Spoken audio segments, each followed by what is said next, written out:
Assalamu alaikum everyone. In this week, we will discuss the IV administration, drug calculation, and monitoring. One of the most important roles of pharmacists is doing the IV drug related calculation, and it's must done accurately to make sure that the IV drug that will be administered to the patient is both safe and effective. There are three methods for IV drug infusion.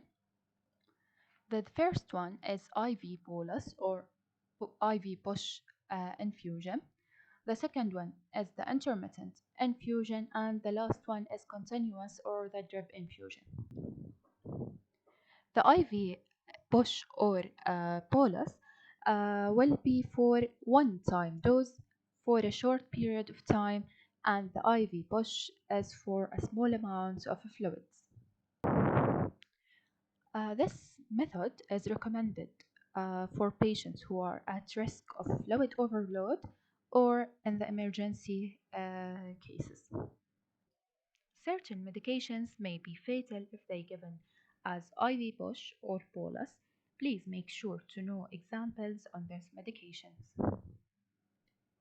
After the IV bolus, we can use a second fluid injection, and that's infused to push the medicine into the bloodstream.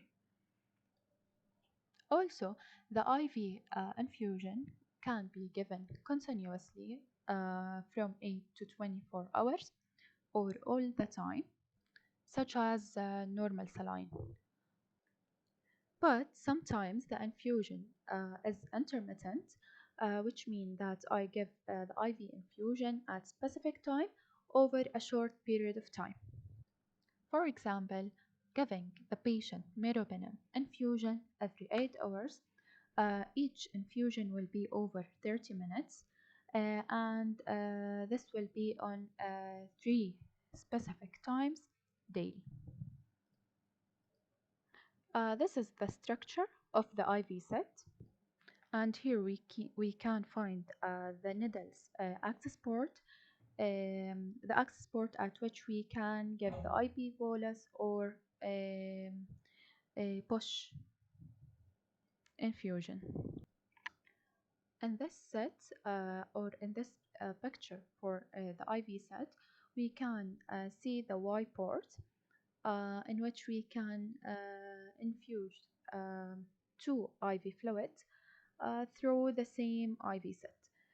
We must always check the compatibility if we used this set or if we used the Y port. The IV solutions classified based on the tonicity of the solutions. So we have the hypotonic, the isotonic, and the hypertonic solution. And this classification is based on the difference of the osmolarity of the plasma and the solution. And this classification helps us to determine the infusion line based on the solution tonicity. Please make sure to know the definitions of the central line, peripheral line, and back line, and when we use the back line and central line. Now, for the hypotonic saline, the osmolarity of the hypotonic saline is less than the plasma osmolarity. It's less than 250 milliosmol per liter. We use the hypotonic saline to dilute the excess serum electrolytes, and the normal saline, or the half normal saline is an example for the hypotonic saline. The osmolarity of the half normal saline is 154 milliosmol per liter. We also can use the hypotonic saline in the cases of diabetic ketoacidosis, in which the corrected sodium is elevated. We can use the half normal saline.